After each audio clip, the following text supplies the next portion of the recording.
mostly about Srila Ramanujacharya's, where it's a disappearance, but about him and his glories, and something also about Radha Damodar as sees how the time goes. I counted this is my 50th travel to India, all these 30 years, a little more than that.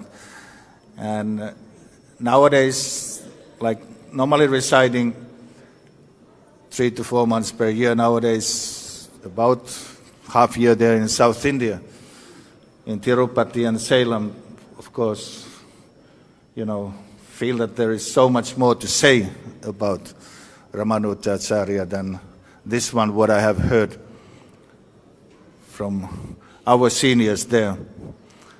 But those places like Srirangam, Tirupati and those, they are definitely, how would I say, untouched areas of Ramanuja's and his followers still up to these days. So first we recite this verse what has been given, and then we will speak a little bit. Etta bhāvi kali-kāle prathama-sandhyā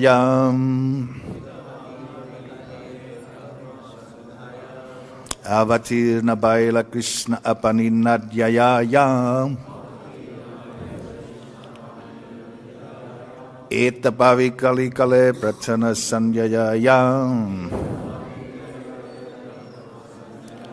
avatīrṇa hailā Krishna āpani nadīyāya.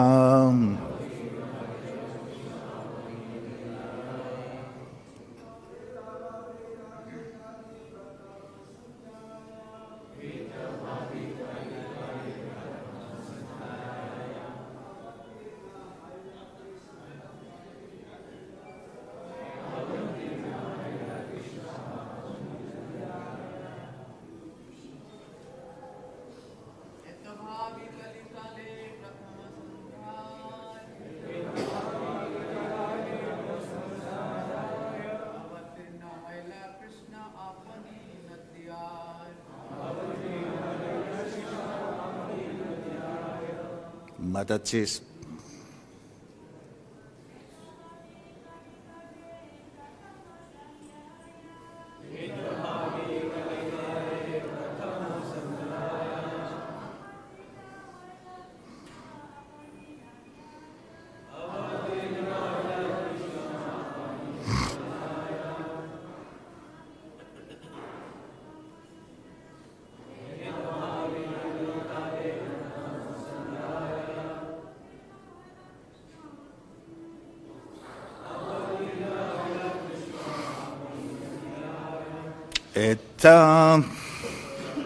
Thus, bhāvi, thinking, kali-kāle, in the age of Kali, prathama, first, sandhyāya, in the junctions, avatīrṇa hailā, descended, Krishna, Lord Krishna, āpani, himself, nadīyāya, in Nadia. Translation.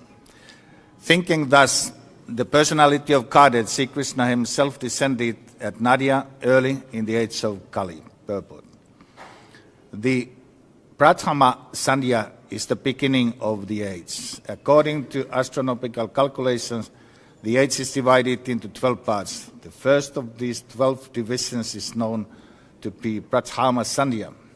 The prathama-sandhyā and the śeṣa-sandhyā, the last division of the preceding age, from the junctions of the two ages. According to the Sūrya-siddhānta, the prathama-sandhyā of the Kali-yuga lasts 36,000 solar years. Lord Caitanya appeared in the prathama-sandhyā after 4,586 solar years of Kali-yuga had passed.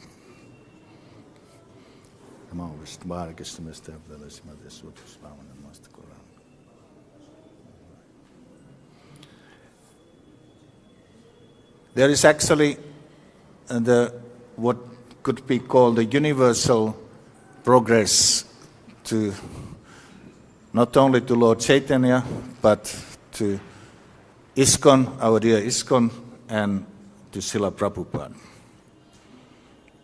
And seeing the whole picture makes it easier than to see where Ramanuja is residing there. Like it starts that the religion has been basically fade away and the Buddhist has been taking over. And then the ritualistic ceremonies are dominating, but they are not done properly. So then in that time, Lord Buddha here appeared and basically just tells two things, When you don't know what to do, sit silently and don't be violent, and which are those mauna and ahimsa. So his mission is definitely just to guide those who are misusing the Vedas, at least to be not so harmful. But then Shankaracharya comes, and he has already more to say. He's establishing the Vedas, the Upanishads, but he is still speaking what we call the Mayavadism. Interesting is that, like we hear in Navadvita, there in the Parikram, that, there are many stories, but one story is related to, because Shankaracharya took early age already, less than 10 years, he took the sannyas. Then his mother was asking then, well, what about when I get old, who will take care? And he said, you just call and I will come. And then it was near to be his mother's time already to departure. So she said, well, tell me now. You have been preaching all around, but tell me now what is the real meaning of the life. And then Shankara, I don't know if he really closed his eyes, but says, everything is just, Brahma, whatever. There is no God. Then his motherly like, he stopped. He said, look, this is your job's philosophy. Tell the truth.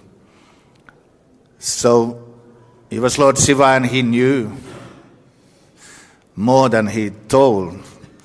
And that's in general. Even if you see the teachers in the school, highly educated teacher may just teach, ABC. Doesn't mean that that's all what they know. It's just that what has to be. And like myself, I have been lecturing now 30 years in universities and colleges all around, doing maybe 15,000 lectures at least, going all the time. Now, on winter time, more there on the Tirupati, Salem, Srirangama side. So much more would be to be said, but if there is an opening ceremony of the course in the university, you can say that much. So then Ramanuja came there, and he had to kind of carry on the waves of that everything is the same. So in that sense, he had to, although it's called qualified dualism, in that sense that he kind of emphasizes that we are the same quality with the Lord, but he at the same time said that there is a big difference there in the quantity. But there are still some of those who are remaining Mayavad, because you can even from the Vaishnava teachings, as pure you take, you can always take this element depending on our, preconcepts that everything is, one sense there is the similarities, definitely since we are part and parcels of the Lord. So then he can take it to that point which Madhvacharya, then he's famous for his, showing that he emphasized these two. That's his main emphasis, that, definitely there is a difference between the Supreme and the difference between us. And that is emphasized all the time. But these as a personalities, like, they are already very special. They are incarnations. They are not anybody like that. For example, Ramanuja is Balaram and Lakshman's incarnation. They are very special, but they still have to go through the certain, progress for the universal progress up to this point, even we are now. So then Lord Caitanya, which is, the Caitanya Charitamrita, of course, much about, it's explained in Navadita Mahatma. So Bhaktivinoda Thakur is explaining that he had to take then from all these four sampradayas the essence, the main elements. So that is ultimately also the work of the Acharya. We sometimes, I have heard so many different lectures, they said, like Srila Prabhupada found it.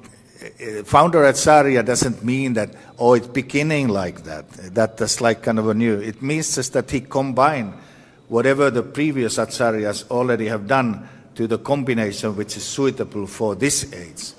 That sense he is founder Acharya, but he doesn't add things. Maybe some exceptions, some few things has to be there, for the Westerners, but basically it's the same what the different Acharyas are saying in different times, and he combines those.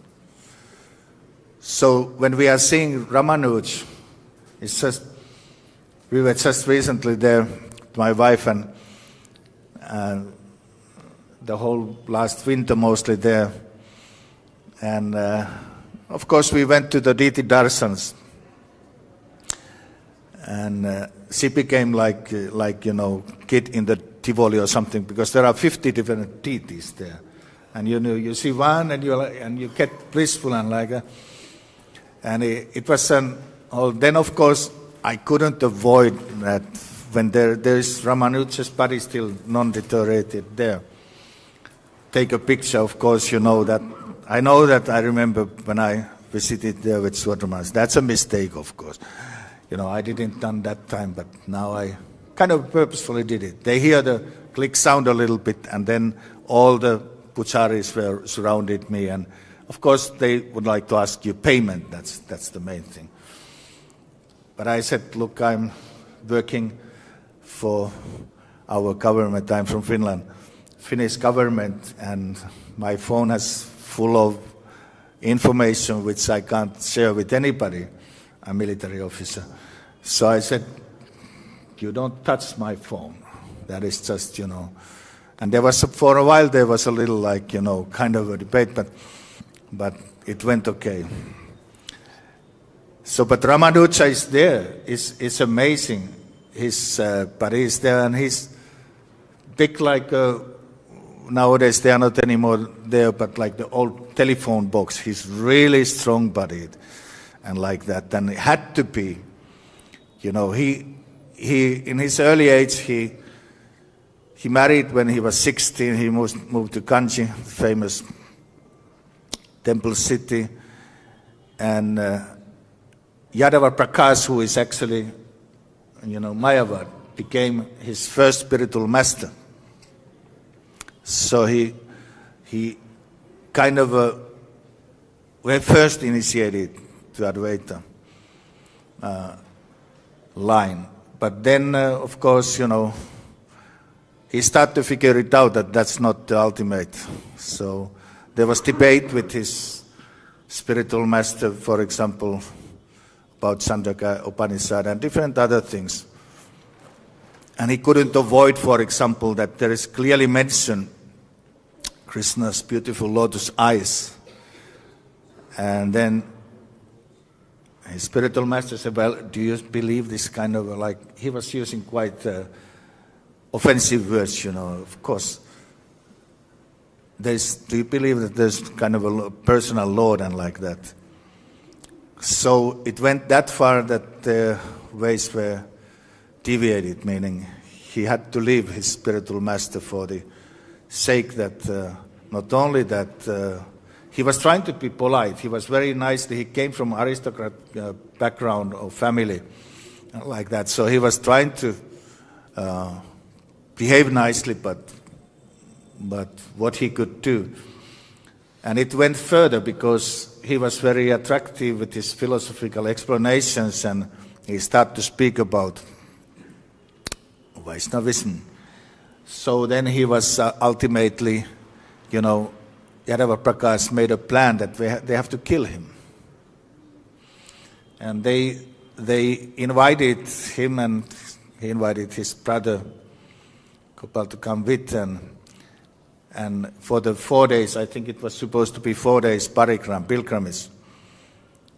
But then one evening, his brother happened to hear some of the neophytes reveal that actually they are on the way to kill him.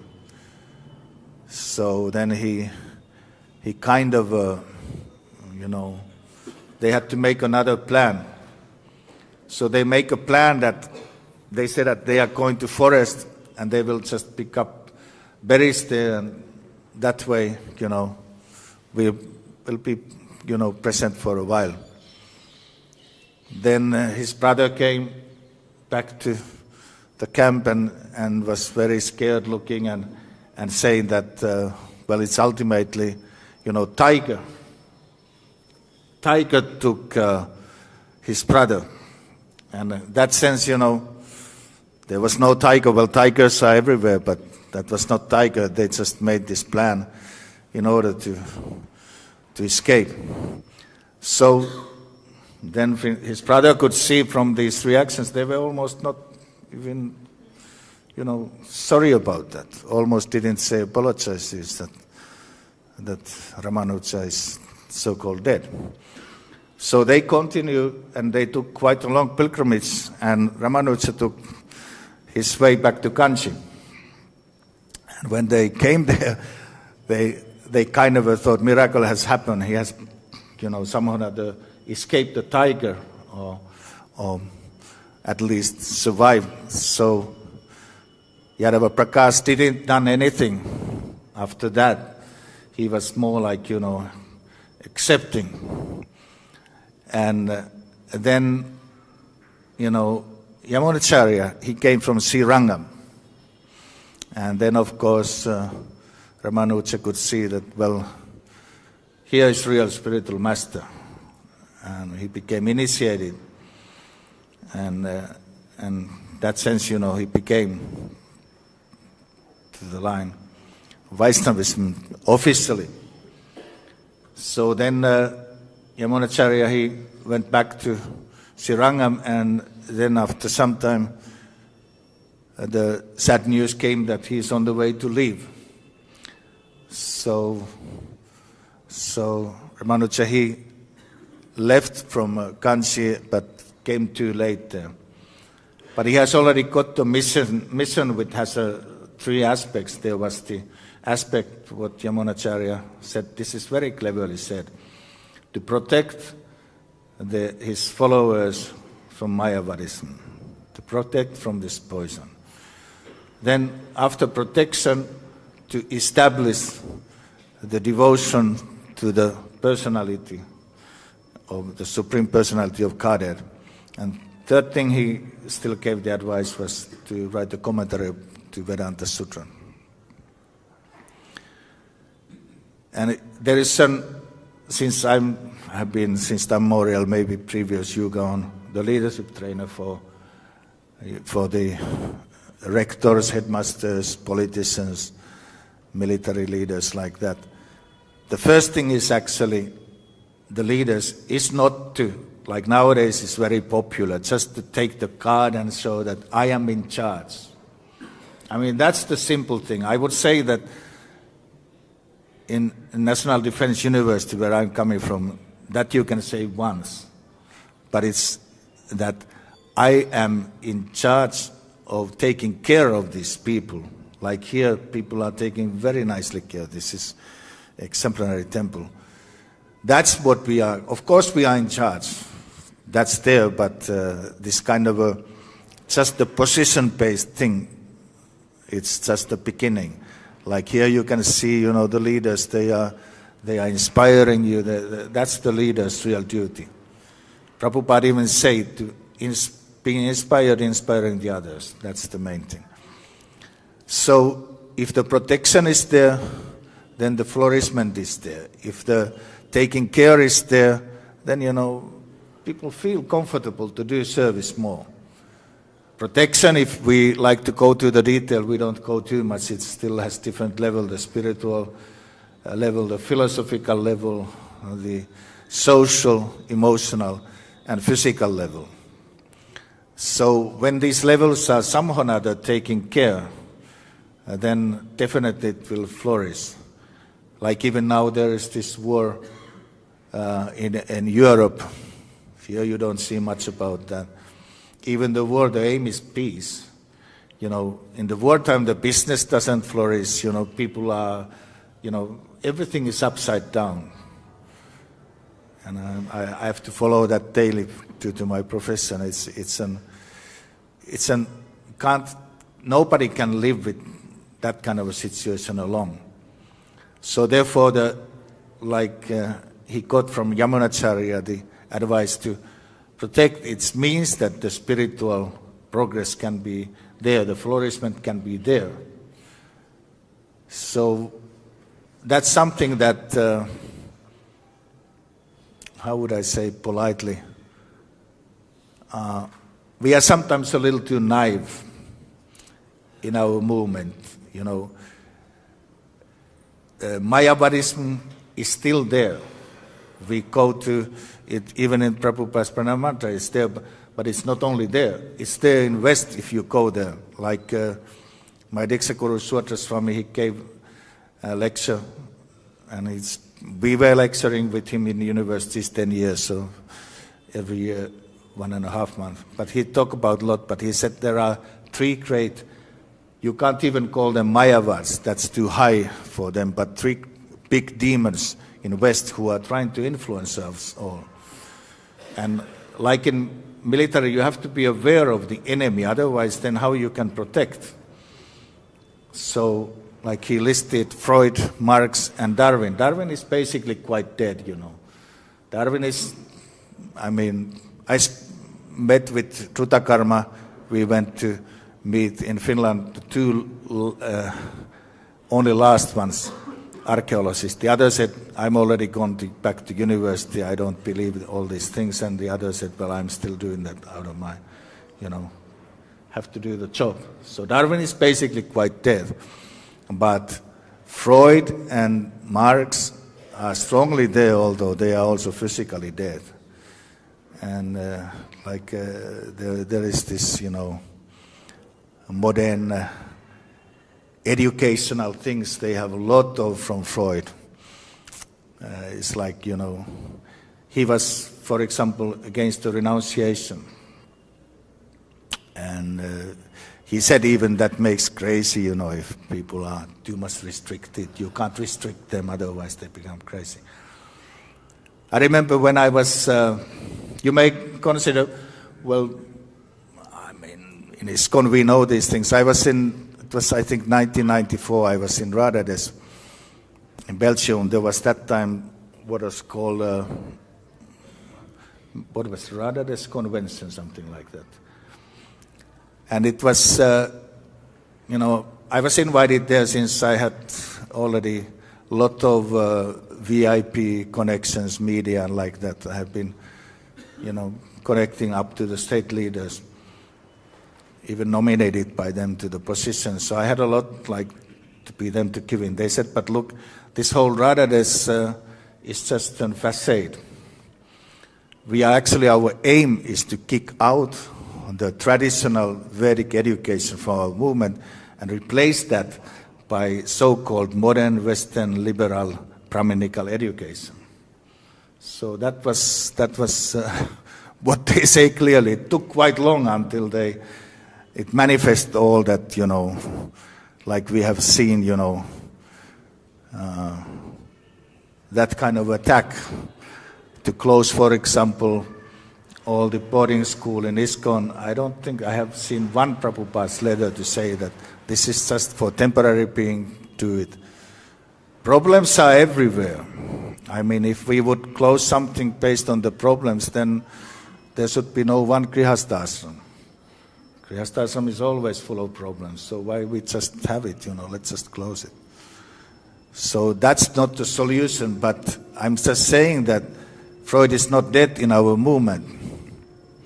And when it comes to, the modern day politics, it's very much leftist politics, and Karl Marx would be happy to hear how it's applied even our family ISKCON.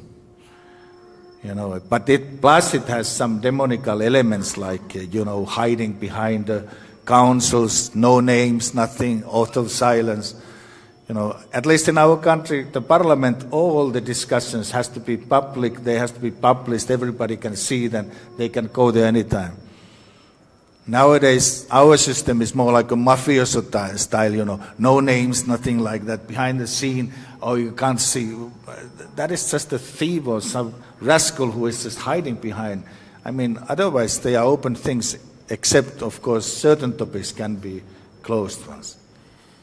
So, I'm just saying this strongly, not that I'm pointing any specifically, but just to say that if we don't understand that Prabhupada's pranam mantra was about against this thing, and if we don't, fight against these things, protecting our movement from this Mayavaristic, or that's the high to say, demonical influences, then the hell is out. The last discussion I had with Suhatra Maharaj, we had a lot of discussions. He said about that, he said, Prabhupada said, this movement can't be destroyed outside, only inside. So we have to be aware that, that risk is always there. So therefore, I'm just taking this example of Ramanuja and Yamunacharya's thing. First, the protection. Like here, I have to say, I feel strongly, leadership is present, and it's, handling if there is something and like that. It's like, real. Something happens always. We can't control everything, but it's like, in the good hands. So that has to be there. There has to be the kind of a protection element all the time. We are, nobody is an island on themselves. We have to even, combine different groups and like that. And not everybody is similar, but there has to be this common understanding that there is no flourishment of anything without protection. So then he was establishing the devotional, in the peaceful situation, then the devotion to the Lord can be happening. Even in sometimes, like now in Ukraine, I discuss sometimes with devotees, even in the war circumstances, they can still do quite well. It's amazing, but they have a lot of background behind that.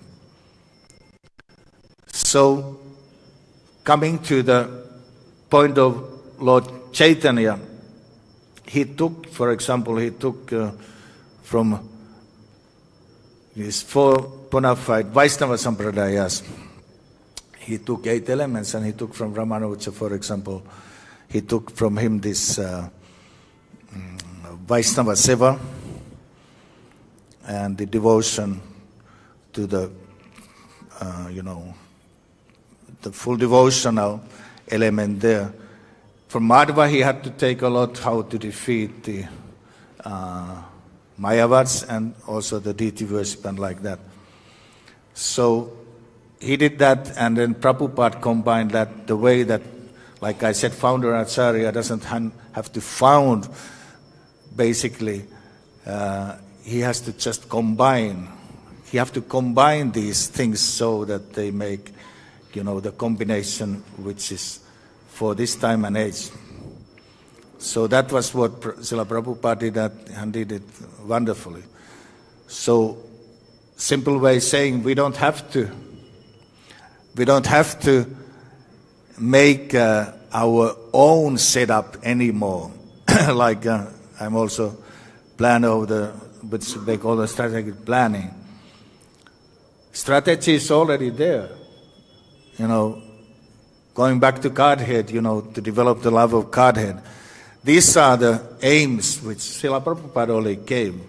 So then our part is in the strategic planning. There are 3 levels: strategy highest, operational, then tactical. And tactical has still the subdivision technical. We just have to find these things, but we don't have to change the strategy. Or if it doesn't work, then no, I mean, some things, are quite troublesome. Like I spent, I think, 7 years on Kaurapurnima time there in Chaupati, and they told the history. They said, was it 3 times or something that His Holiness Radhanath Maharaj has to build up again. Again it collapses, again, like that. So many things takes, and you have to mold them a little bit. Like here we can see, what I was visiting here last time, kind of some set modification has to be always there, according to the time and age, but we don't have to make a new movement like related to this. If we don't protect, I'm writing a few books. One is Vedic Leadership and Management, the bigger one I wrote already. The shorter one, which I was lecturing in ILS, invited to do 1 week seminar there last time in Mayapur. The next one is a bigger one, maybe 200 pages or something. Previous ones 60. Just continuity of that. First was also like bachelor work, but the other is like a master work. That kind of but there is another which I feel quite interested. It's what Prabhupada was saying. It's more important or more difficult, how would we say, more serious. It's a philosophical fall down. So I have not made yet, there's always like Sutra Maharaj wrote book, Substance, Shadow, and then Vedic Method of Knowledge. So similar way, I have not yet formulated the second sentence, but first is philosophical fall down, but the second could be the disglory of the effects of the Western demons in our own movement. So if we would put that, there would be, mention that we took Freud, closing all the schools which Prabhupada established, then we took from Marx, we took the leadership model, which is more like totalitarian dictatorship. I'm not saying nothing here, but in a certain level, it's a bit out of the line, Philosophically, I mean, everything can be, like our good friend Patra said, U-tour can be done. So, but, business model and spiritual model are 2 different models. So if we take business model to lead, spiritual movement, we can be 108% sure it will fail. It will fail. It will definitely fail. Business is there, but it's not the leading thing, because there the point is greediness. Business is just about greediness. So greediness is taking even the fishes out of the water. So it will never work. The spiritual is what Prabhupada established. And one more chapter could be there, maybe. I heard now somebody sent me the draft that somebody is planning that we can't anymore say Varnashram. That's far out. Then what to do with Prabhupada's books? Every second page there is Varnashram. We have to cross it. No. It's not anymore updated. Like I said, I have been doing maybe over 15,000 lectures in colleges and universities. Once somebody asked me that when you are speaking about Varnashram or Sanatan Dharma, does it mean caste system? So once out of more than 15,000 lectures, somebody asked that. And now they are making, if somebody is asking that. I'm sorry to say, those who are saying that, they are not professionals. They don't know what they are talking. If we are explaining it like Prabhupada is giving it, it clearly comes, it's not a caste system, it's something else. So that's the one chapter I'm working also. But just to say that, we don't have to take these kind of things. We don't have to take Sigmund Freud as our one founder Acharya. We just don't put his picture there. We don't have to take Karl Marx as a leadership model or whatever, and like that. So it's more like called the. It's actually the system more like based on the fear and money, which is called Russian federalism. So we don't have to take those things. They are already. Prabhupada just formulated what Lord Caitanya already did. He took all these 8 elements. That's all. That's done forever. We don't have to speculate about that. We just have to apply that.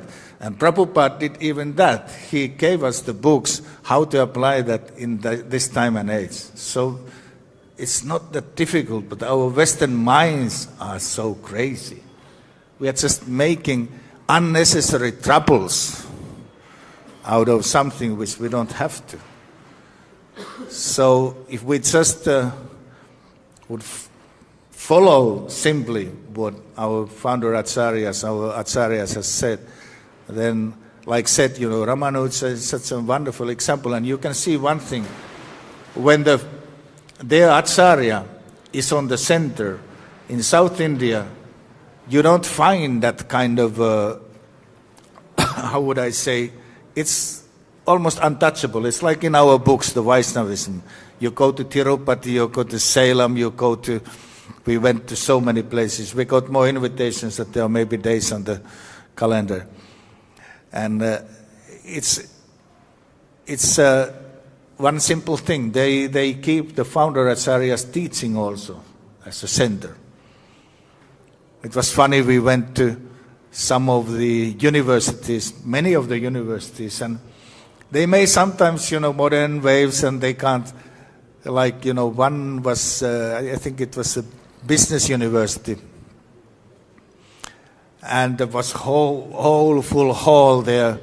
It was full of, as much you can see. Some of the lectures, they also came in Tirupati. The New Year lecture was to 1,000 students. And they had a 2.5-hour kirtan after the lecture. So in Tirupati temple itself, there was 4 universities combined. But that was funny, I remember. We went and the dean came. He was like a bodybuilder. He was very strong, but not a typical Indian. And he went to the audience and they are introducing you very nicely. And then he said, I have to tell you one thing to all I have not told. I'm also Hare Krishna. And then the much elderly professor, he said, well, I also may have not mentioned you. I'm also devotee. Then we went to the teacher's room, and there was a leadership professor lady. She said, well, I'm also Vaishnava. So they are actually Vaishnavas there, and they are, but they keep such a nicely Ramanuja and Ramanuja's teachings, or they can be also, some of them were ISKCON devotees, like that. They keep that as a center. I don't know about them, but, like say that, this politics, it's involved to the, like for example, Marxism. And, but it doesn't, it creates such an opposite feeling of love and trust. Like Swatamaras, he had this joke conferences, he told about, I don't know how true story where he got it like that, but I think from Christian background. There was a renunciate and a politician who both came to heaven. And St. Peter, he was there and he said, welcome, it's not every day that anybody comes here. Let me introduce a little the place here around. And then the previous monk, he said, well, there are actually many of your colleagues here. They make the austerities and they came here to heaven to enjoy. And here is your place. And they saw like kind of a little like an ashram corner there. I said, well, this is fine, completely fine for me. So you're okay with that? Yeah. Then he went with the politician and then was taken to the big manor. There was huge manor with beautiful, maidservants, very beautiful, we could say sexy ladies like that. And then, well, whose place is this? He said, the politician. This is yours. Mine. I was just, I was just an, politician. He said, we know that you were a politician, but you're the first politician who ever came to heaven. So there has been no ever politicians before who came to heaven because they are not trustworthy. They are not straightforward. They are, it develops an opposite of love and trust, hate and whatever, but it also develops the cunning mentality. So the spiritual world is not for that kind of a... So it's not only, it's sometimes a little funny because it's... Politics is, Prabhupada said there are 3 levels to enjoy. The highest level is actually killing because it gives the full control. I don't recommend, it's a sick thing, but there is in military circles, there is known that those who are coming from the war, like for example now in Russia, they start to kill their own people in their own villages. I mean, it's really sick enjoyment, but it's there. The second is politics, because there you have a control. And the third one is just sex. So it's on the third place. So in that sense, there is an enjoyment to have meetings behind and like that, but it's poison. I'm sorry to say, if I say it heavily, it's poison for spiritual movement. We should be straightforward, transparent, not that we have to hide behind the decision, and the ones who were with us, now they are against us, we don't know even their names. Even according to Western law, this is not right. So if we follow what is there, the whole lila is there. We follow for example, Ramanuja and all the 4 sampradayas, acharyas, they took actually birth in Caitanya lila. He became known as Anantadas and like that. So they are, great personalities, and they may have even funny services there. Like in different lilas, they are always, we can't even imagine. I mean, he is Anantadas, but he is also originally Balaram Lakshmana. So Caitanya lila is a special. That's what today's verse was about. It's very special, and in that sense, how would I say, requires an special focus, concentration to Guru Parampara to get it like it is. One easily also misunderstands that. So, in that sense, we have a wonderful lila on the front of us. We have a wonderful time from here to memorial, but it should be not mixed too much with this, funny Western demon lilas, otherwise it's too much like dust over the whole real ISKCON. Real ISKCON is pure like Ganga. It's always pure. We should never say ISKCON, it's just that it covers ISKCON. ISKCON itself is pure like anything. Today is also the appearance of Radha Damodar, but I don't think that, first of all, there are Prichpasis here be eligible to talk about, but also that I think that would be another topic, so everybody knows the basic story of that, and like that, so I just concentrate on this Ramanuja's disappearance day, and it teachings to our own ISKCON. So if there is any questions or comments, please.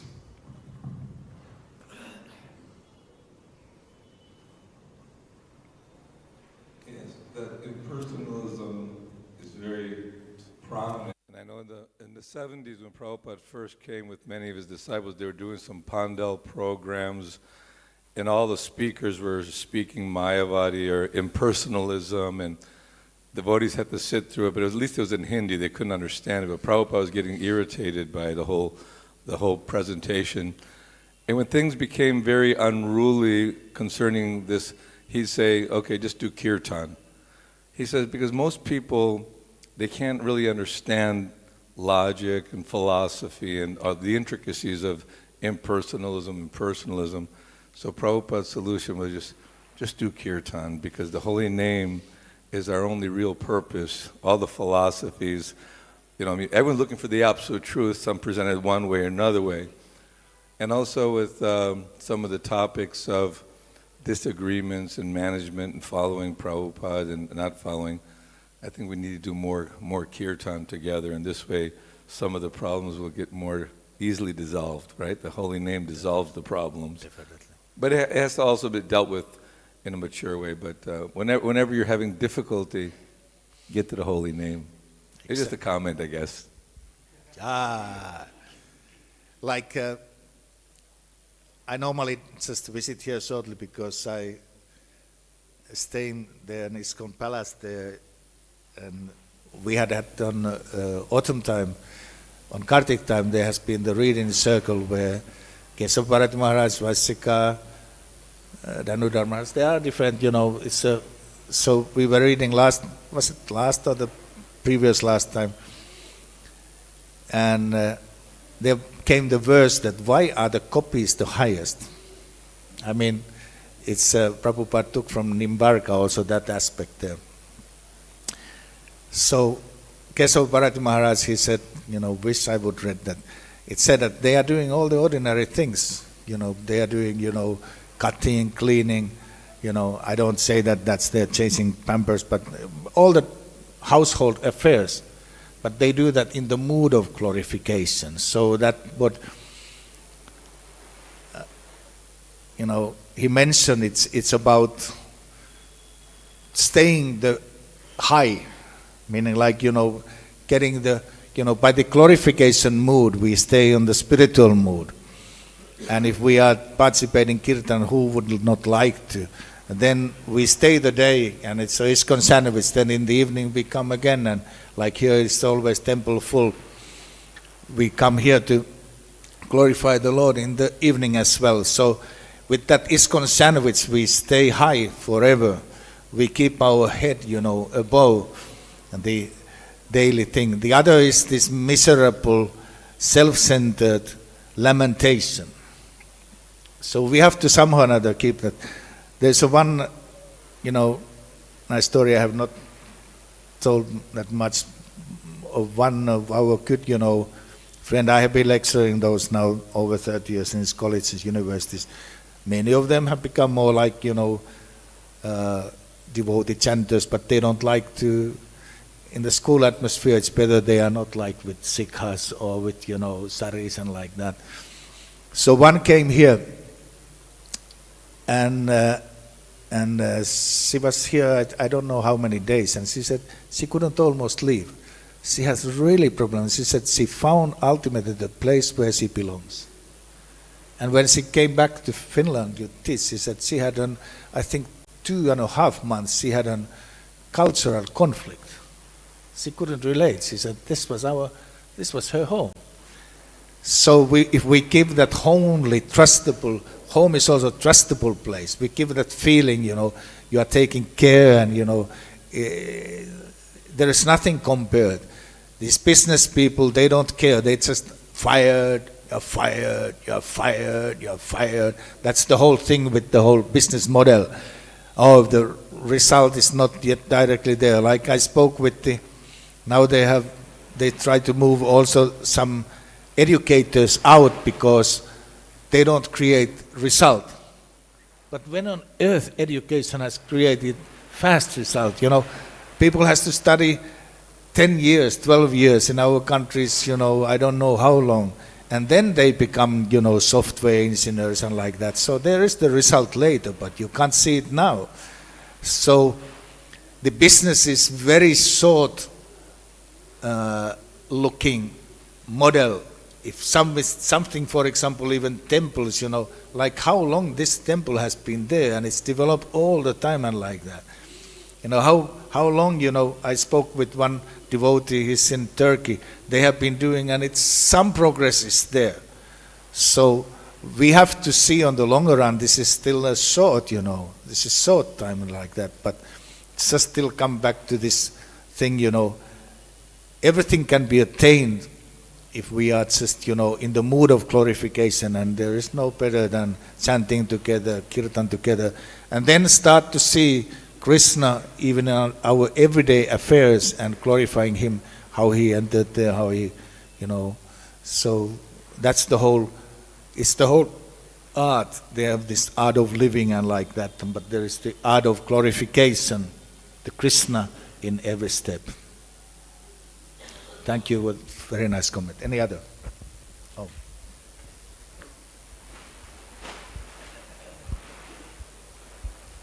Hare Krishna. You were speaking that you were in Salem. So, in Salem, when we see that, what is the attraction there? We go for preaching or we go for some attraction? I mean, Salem is really ancient spiritual city which still has remained like we met the Mahanta, we could say the head Puchari, they have 240 Pucharis there. He's direct descendant from Kopalpatta Goswami. So there you somehow or another see what we call the Sanatana Dharma elements so easily that it creates some academics have gone there and there they see, oh, this is an eternal religion. So I would say that one element depends on where you approach, which approach you come, but for me is that convinced me that there is a Sanatana Dharma. And it's still there. We are supposed to have these temples also here at least 10,000 years. They are building in Salem now something which should last even in the real estate since 10,000 years. So that is my aspect, but there can be so many others.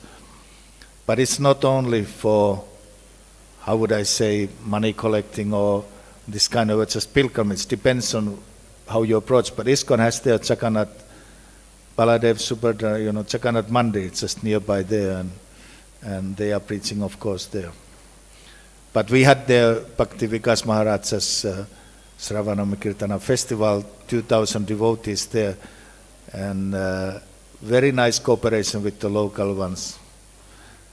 It's very alive, and Maharaj gave the 64 initiations like that. So it shows that for the locals who came to glorify, that the tradition is still living. So for our ISKCON devotees, we are supposed to go there now, not more than to show that tradition is still going strong after all these years. Thank you. Thank you for good questions and good comments. All right. I think it's time. Śrī Caitanya Charitamrita ki, Srila Prabhupada ki, Srila Ramanujarya ki, Gaur Premanande. Jai.